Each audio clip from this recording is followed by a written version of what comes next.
She was 20 and broke. No family left, no savings, just a canvas sea bag and $1 she had earned splicing dock lines at the marina in Mattapoisett. And with that $1, she bought an abandoned whaler's cottage on the harbor in Mattapoisett, Massachusetts, on a stretch of Buzzards Bay that had not seen a working rigger's bench since the cottage had closed in 1958. The stone walls had gone dark with salt. The harborside windows were boarded. But what nobody knew was that hidden in the cellar floor of that old cottage was something that would change her life forever. Before we continue, if stories like this mean something to you, hit subscribe, and tell us in the comments where you're watching from. We love seeing how far these stories travel. Gwen Pierce had grown up with rope in her hands.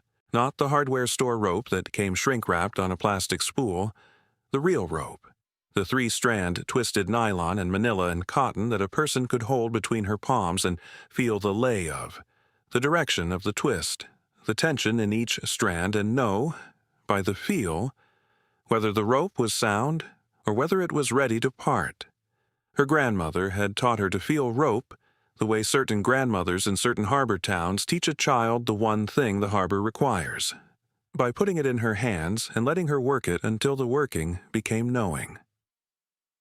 Her grandmother's name was Peg Pierce, and she had been a net mender and rope splicer for the Mattapoisett fishing fleet for 33 years.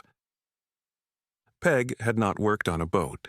Peg had worked on the dock, sitting on an overturned fish tote at the end of the town wharf with a fit in her right hand and a coil of line in her lap, splicing eyes and mending nets and serving chafing gear for the gill netters and lobstermen and scallopers who worked out of Mattapoisett Harbor. She had been, for 33 years, the person the fleet called when a line needed an eye splice or a net needed patching or a halyard needed a new thimble worked in. The work was not glamorous. The work was rope, holding it, cutting it, unlaying it, tucking the strands, pulling them tight, and producing a splice that was as strong as the rope itself and that would not slip under load. Peg had been born in 1938 in a small shingled house on Water Street in Mattapoisett, the daughter of a fisherman named Edgar Pierce, who had worked a gill net boat out of the harbor for 30 years and who had, like most Mattapoisett fishermen of his generation, Cornish blood. His grandfather, a man named Thomas Pierce, had come to Mattapoisett from Falmouth, Cornwall in 1878 because the fishing on Buzzards Bay was good and because the harbor looked like the harbors he had left behind, and because a Cornish fisherman who finds a harbor that looks like home does not keep looking. Edgar had taught Peg to work rope at 6, not to tie knots. Knots were for Boy Scouts, Edgar said, but to splice. A splice was a permanent connection. A splice wove the strands of the rope back into themselves so that the rope became its own fastener.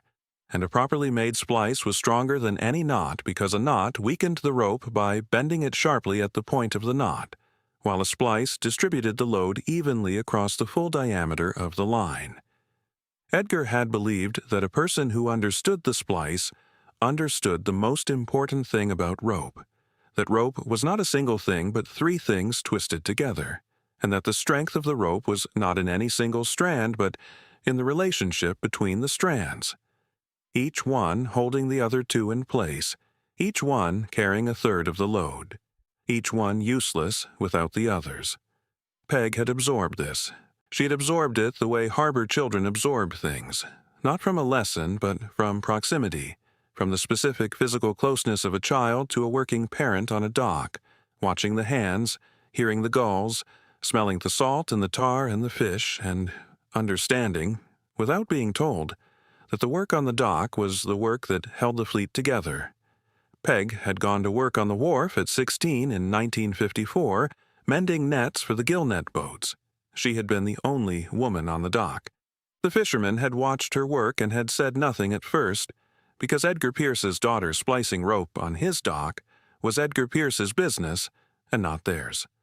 But within a year, the fishermen had begun bringing their own lines to Peg, not because Edgar told them to, but because Peg's splices were tighter and cleaner than anyone else's on the wharf, including Edgar's. A fisherman named Cappy Delano, who had been fishing out of Mattapoisett since 1938, brought Peg a hawser, a thick dock line 2 inches in diameter, that needed an eye splice, and Peg had spliced it in 20 minutes, and Cappy had tested it by tying his boat to the piling and backing down at full throttle, and the splice had held. "That splice is tighter than mine," Cappy told Edgar. Edgar said, "I know, that's why I'm retiring." Edgar had not retired exactly. He had continued to fish for another 10 years, but the rope work had shifted to Peg, and by the time Edgar died in 1968, Peg had been the fleet's splicer for 14 years, and the transition had been so gradual that nobody noticed it happen. The way a tide comes in so slowly that nobody notices the water is higher until they look down and their boots are wet. Peg had told Gwyn stories from the dock the way certain grandmothers tell trade stories, as case studies, as a record of what the work required. She told Gwyn about the November gale of 1979, when the nor'easter had come in overnight and the surge had slammed the fleet against the docks, and every dock line in the harbor had been tested at once, and Peg had walked the wharf at dawn the next morning, inspecting every line she had ever spliced, and had found them all holding, every splice intact, every eye still tight around its cleat, every thimble still seated in its loop. A marina attendant from a boatyard in Marion had driven over to survey the damage and had said, "Every dock in Marion parted lines last night. Your harbor didn't lose one. Who does your lines?" Peg had said, "I do." The attendant had said, "What do you use, Cable?" Peg had said, "Nylon, three-strand, spliced by hand." He had not believed her until she showed him. She told Gwyn about the scalloper captain named Duarte, who had brought Peg a 2-inch hawser in 1991 that needed a long splice, the most difficult splice in rope work, because a long splice joins 2 ropes end to end without increasing the diameter, which means the spliced line can still pass through a block or a fair lead, which means the splice has to be perfect or the line will jam under load. Peg had made the splice on the dock in 40 minutes, and Duarte had run the line through his main block and back, and the splice had passed through without catching. Duarte had looked at the splice and then at Peg and said, "I couldn't see it. I ran the line through my hands and I couldn't feel where the splice was." Peg had said, "That's the point." Peg had also known about the whaler's cottage. At the west end of the harbor, on a rocky point overlooking Buzzard's Bay, stood a small stone cottage that had been built in 1847 by a man named Caleb Spooner, who had been a ship's rigger on the Mattapoisett whaling vessels from 1840 until his retirement in 1893. Caleb had not been a whaler. He had not thrown harpoons or cut blubber or stood watch in the crow's nest. Caleb had been the man who maintained the ship's rigging, the miles of rope that held the masts and sails and yards in place, the running rigging that raised and lowered the sails, the standing rigging that kept the masts upright. A ship without a rigger was a ship without a skeleton. Caleb had been the skeleton maker. The cottage had been Caleb's home and his workshop.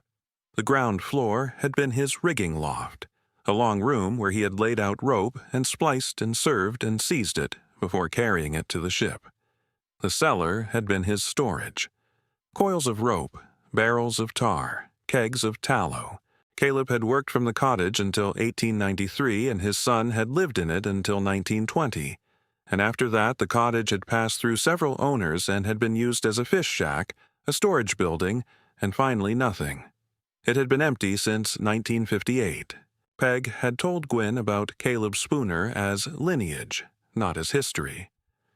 Caleb Spooner spliced rope on this harbor for 53 years. Peg told Gwyn once, on a summer evening on the wharf when Gwyn was 8.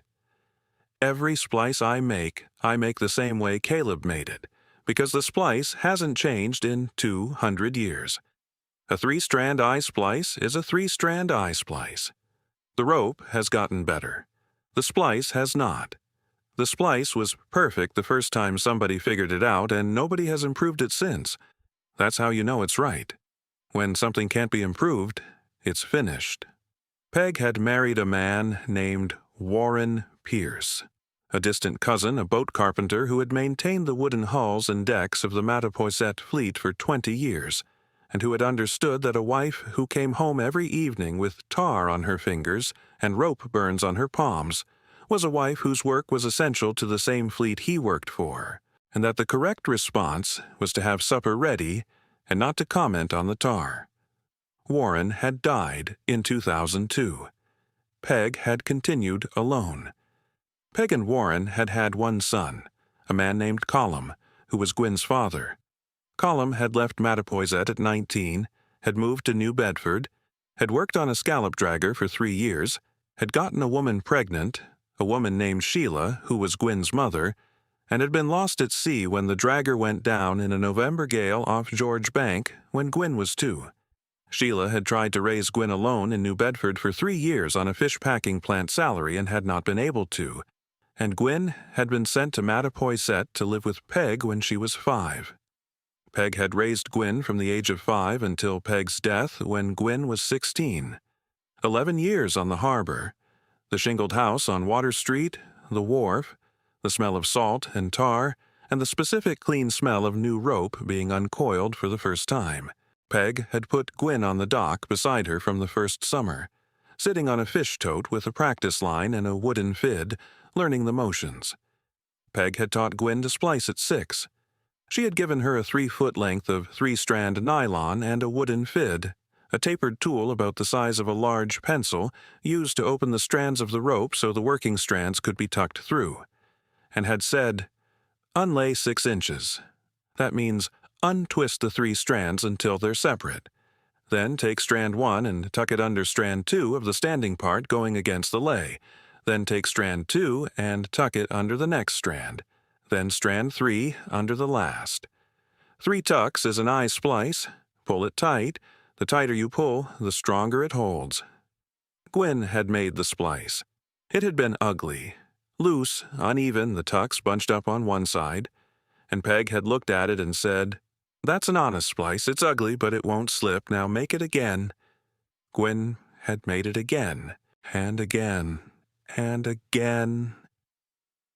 By the end of the first summer, she had made 400 splices on the same piece of practice line, and the 400th splice was smooth and even and tight, and Peg had tested it by looping it over a dock cleat and pulling with her full weight, and the splice had held. "You're a splicer," Peg said. "The rest is practice." By 8, Gwyn could splice any 3-strand line up to 1 inch in diameter.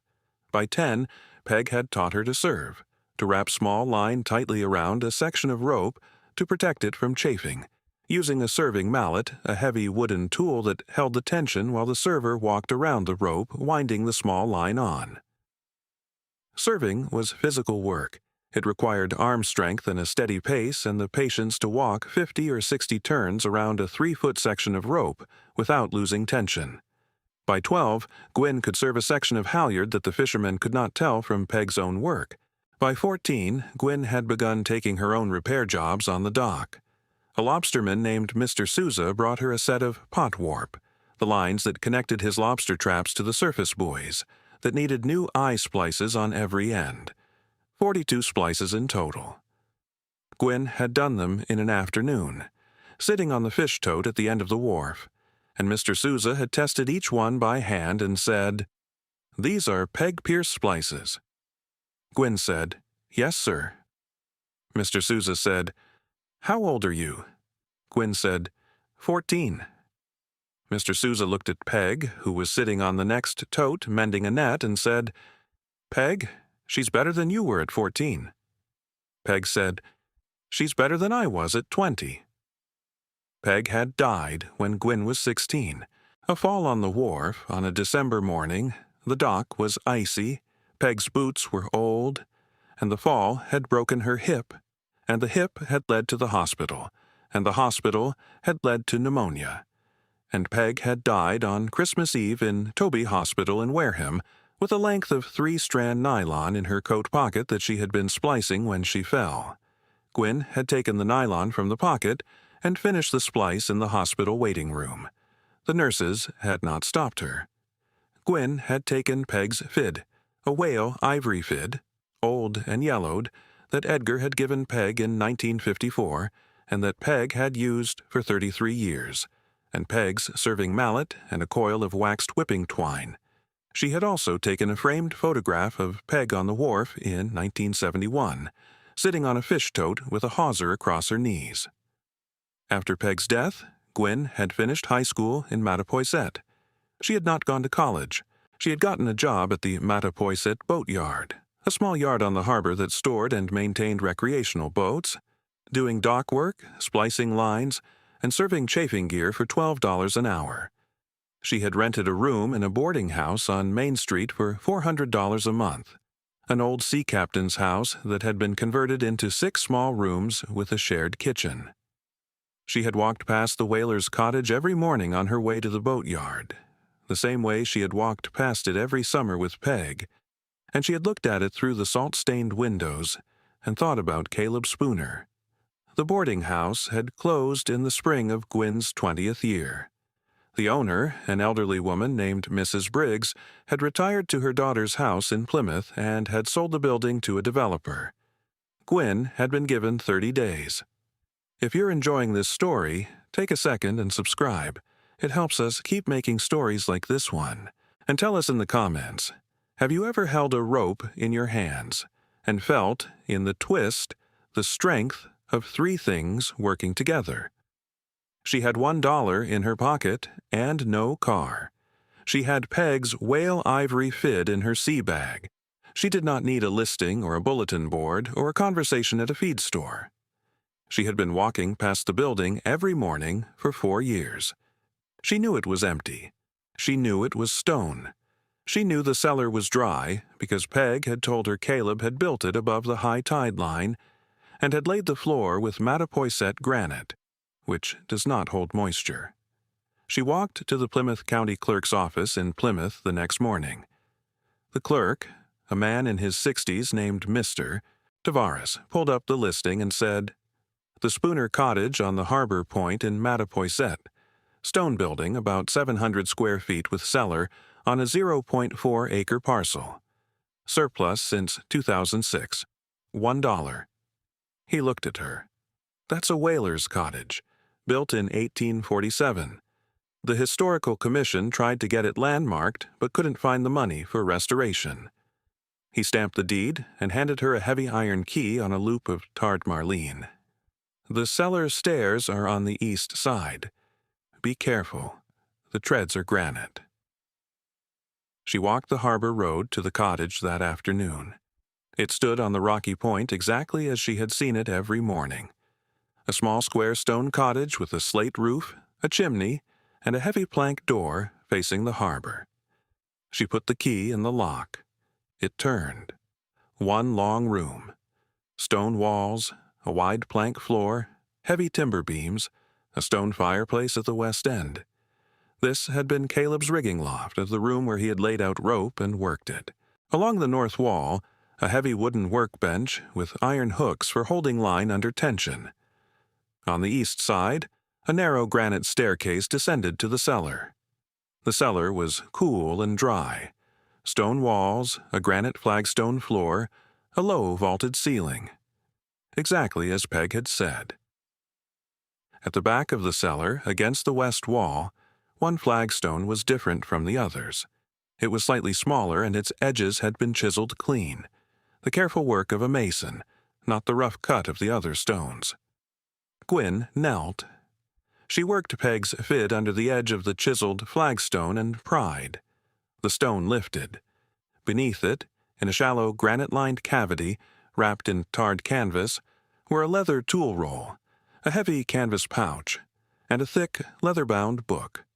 The tool roll held a matched set of rigger's hand tools, a whale-ivory fid with a long taper, polished golden brown by decades of use, larger and older than Peg's fid, a brass marlin spike on a leather lanyard, a serving mallet with an ash handle, a set of 6 sailmaker's needles in a canvas case, and a sailmaker's palm, a leather strap worn across the hand with a metal thimble set into the palm for pushing needles through heavy canvas. Each tool was marked with the initials C.S., Caleb Spooner. The canvas pouch held gold coins, 29 Liberty Quarter eagles, dated between 1847 and 1893. The coin dealer in New Bedford valued them at approximately $18,000. The book was a knot book, page after page of hand-drawn diagrams showing every splice, bend, hitch, seizing, and serving technique Caleb had used across 53 years of rigging work. Eye splices, short splices, long splices, back splices, chain splices. Matthew Walker, knots. Turk's heads, monkey fists, stopper knots, seizings, worming, parceling, and serving. Each diagram was drawn in ink with measurements and annotations in Caleb's careful hand. The book was a complete manual of the rigger's trade as practiced on the Mattapoisett whaling fleet in the 19th century. Tucked inside the front cover was a folded letter. To whoever lifts this stone, my name is Caleb Spooner. I have rigged the ships of this harbor from 1840 until today, the 4th of June, 1893. I am 73 years old. The whaling is finished. The last ship sailed from this harbor in 1878. I am leaving my tools and my savings and my notebook in this cellar because the cellar is granite, and granite does not rot. A fid left in a wooden drawer will warp. A fid left in granite will keep its shape forever. The notebook is the work of 53 years. Every splice I ever made is drawn in this book. The splice has not changed and will not change. A three-strand eye splice made in 1840 is the same splice 100 years from now. If it cannot be improved, it is finished. Caleb Spooner, rigger, June 4th, 1893. Gwyn read the letter twice. Then she picked up Caleb's whale-ivory fid from the tool roll and ran her thumb along the taper, the slow curve from the thick base to the fine point, worn smooth by 53 years of opening strands. The ivory was golden brown and warm in her hand. She held it for a long time, feeling the curve, and she did not cry and she did not speak. She simply held the tool that had opened 10,000 splices and felt, in the taper, the shape of the work. She said quietly to the cellar and the granite stairs and the rigging loft above, "Thank you, Mr. Spooner. The splice hasn't changed." The next morning, she walked to Plymouth and deposited the coin dealer's check at the bank on Court Street. She opened a checking account and walked out into the April wind. The following week, she bought a used truck, a 2001 Ford Ranger with 176,000 miles and a salt-rusted bed, from a retired lobsterman in Marion for $1,800. The first month was the rigging loft floor. The wide plank floor had buckled in 2 sections near the harbor side wall where salt water had seeped in during storm surges, and the buckled planks had to be pulled up, dried, planed flat, and relaid before the room could function as a workspace. Gwyn bought a hand plane and a box of cut nails from the hardware store in Mattapoisett for $40. The owner, a man named Mr. Costa, gave her a discount and said, "Peg Pierce's granddaughter fixing up the Spooner cottage. Your grandmother would be down here buying the same nails." Gwyn pulled the buckled planks one at a time, dried them in the April sun on the rocks behind the cottage, planed them smooth on the workbench, and nailed them back into the floor joists. The work took 3 weeks. The floor was level. She made the cottage livable in pieces. She bought a folding army cot from the thrift store in Fairhaven for $12 and set it against the south wall, near the window that faced the harbor, so she could lie in the dark and hear the water lapping against the rocks below the point and the halyards slapping against the masts of the boats moored in the harbor. She found a small cast-iron wood stove at an auction in Rochester for $35, a parlor stove with a flat top for heating a kettle, and the boatyard manager, a man named Leo Tripp, drove out to the cottage on a Saturday morning in his truck with a length of stovepipe and helped Gwyn run it through a hole she chiseled in the stone wall above the fireplace. "This cottage has had a fire in it every winter from 1847 to 1958, Leo said, fitting the pipe. 111 winters, you're starting number 112. The first fire she lit, dry oak splits from a deadfall in the woods behind the point, filled the rigging loft with a dry warmth that traveled across the stone walls and the relayed plank floor and settled into the heavy timber beams. And the salt in the stone walls warmed and released a faint mineral smell that mixed with the oak smoke. And the room smelled the way a stone building on the harbor smells when it is occupied for the first time in 66 years, like stone and smoke and salt and the specific warmth of a room that has been waiting. Gwyn sat on the cot and watched the firelight move across the workbench and the iron hooks in the stone walls, and listened to the harbor through the window. The water, the halyards, the distant bell on the channel buoy, and thought, Caleb heard these sounds. Every night for 46 years. The harbor is the same harbor. The sounds are the same sounds. She set Peg's photograph on the stone windowsill. Peg on the wharf in 1971, hawser across her knees. She placed both fids on the workbench, Peg's smaller ivory fid, and Caleb's larger one, side by side, the two tapers pointing the same direction, the ivory of both darkened by the oils of the hands that had held them.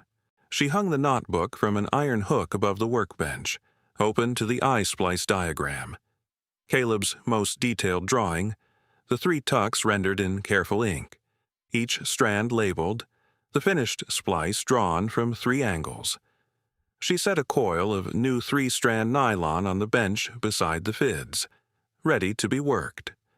A woman named Mrs. Betancourt, who ran the fish market on the wharf, heard from Mr. Costa that a girl had moved into the Spooner cottage and walked out to the point on a Sunday afternoon with a box of supplies, a coffee pot, 2 mugs, a cast-iron skillet, a bag of Portuguese sweetbread, and a jar of quahog chowder she had made that morning. Your grandmother spliced the warp on every lobster trap my husband set for 22 years. Mrs., Betancourt said. She never charged him full price because she said fishermen's wives don't charge fishermen. I figure I owe Peg about 200 bowls of chowder. You're getting the first one. She came back every Sunday after that. She always brought chowder. She got a job in her 2nd year, a tall ship restoration project in New Bedford, a nonprofit restoring a 19th-century whaling bark, hired her as a part-time rigger because the project director, a man named Mr. Andrade, had heard from Leo Tripp that there was a young woman at the old Spooner cottage who owned Caleb Spooner's original knotbook and who could splice 3-strand line by hand faster than any rigger on the waterfront. Mr. Andrade had driven to Mattapoisett and had watched Gwyn splice an eye in a 1-inch manila hawser in under 5 minutes, the tucks smooth and even, the splice tight enough to hold a ship, and he had said, "Where did you learn to splice manila? Nobody works manila anymore." Gwyn said, "My grandmother. She worked manila her whole life." Mr. Andrade said, "I've been looking for a manila splicer for 2 years.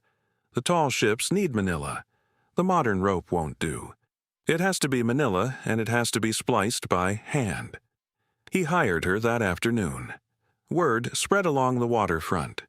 A boat builder in Marion brought her a set of running rigging for a restored wooden sloop. 8 lines, each one needing eye splices, thimbles, and whipping. A yacht club in Padanaram commissioned new dock lines with Flemish eye splices. Mr. Souza, the same lobsterman who had tested her pot warp splices when she was 14, brought his grandson to the cottage one Saturday and said, "Show him how to splice." His father never learned. "I don't want it to skip another generation." Gwyn showed him. The boy was 9. He made an ugly splice. Gwyn said, "That's an honest splice. It won't slip. Now make it again." On a clear evening in late September of her 23rd year, Gwyn sat on the granite ledge outside the cottage door and watched the last copper light fade across Mattapoisett Harbor. The boats at their moorings swung slowly with the tide, the halyards tapping against the aluminum masts, the water turning dark gold and then dark blue. The harbor smelled of salt and rockweed and the faint sweetness of low tide. Inside the cottage, the wood stove ticked. The 2 whale-ivory fids lay side by side on the workbench. and the knot book hung open above them to the eye splice, and a coil of new manila rope sat on the bench waiting to be worked. She thought about Caleb, who had stood in this room for 46 years, splicing the rigging of whaling ships that sailed from this harbor to the Pacific and back. She thought about Edgar, who had taught Peg to splice at 6 on this same wharf, because he believed that the strength of a rope was in the relationship between the strands. And she thought about Peg, who had sat on a fish tote at the end of the dock for 33 years, holding the fleet together, one splice at a time. That's the thing about the splices our grandmothers teach us. We do not always know, when we are 6 years old and tucking strands into a practice line on a dock, that the tucking is itself the trade. We learn it slowly, summer by summer, splice by splice. And then, 4 years after the old woman dies, we lift a flagstone in a cellar and find a fid that has been opening strands for 130 years, and we understand what she had been teaching us. She had been teaching us that a splice cannot be improved. She had been teaching us that when 3 strands are woven back into themselves, the rope becomes its own fastener. And the trade, the real trade, the trade that has not changed in 200 years, is the weaving. Gwyn Pierce was 20 years old and broke. She had $1 to her name, and she spent it on an abandoned whaler's cottage on the harbor in Mattapoisett, Massachusetts. It was the best $1 she ever spent. If this story moved you, share it with someone who needs to hear it. And if you loved it, we have something special for you. 12 brand new stories, never released on YouTube, only available to the people who support this channel directly. Each one a full Quiet Road story, just like this one. There is also a full audiobook available for the people who want to listen to all 12 in one place. You will find the link in the bio. We poured our whole hearts into these, and we made them for the people who truly listen. Thank you for being one of them. See you on the next Quiet Road.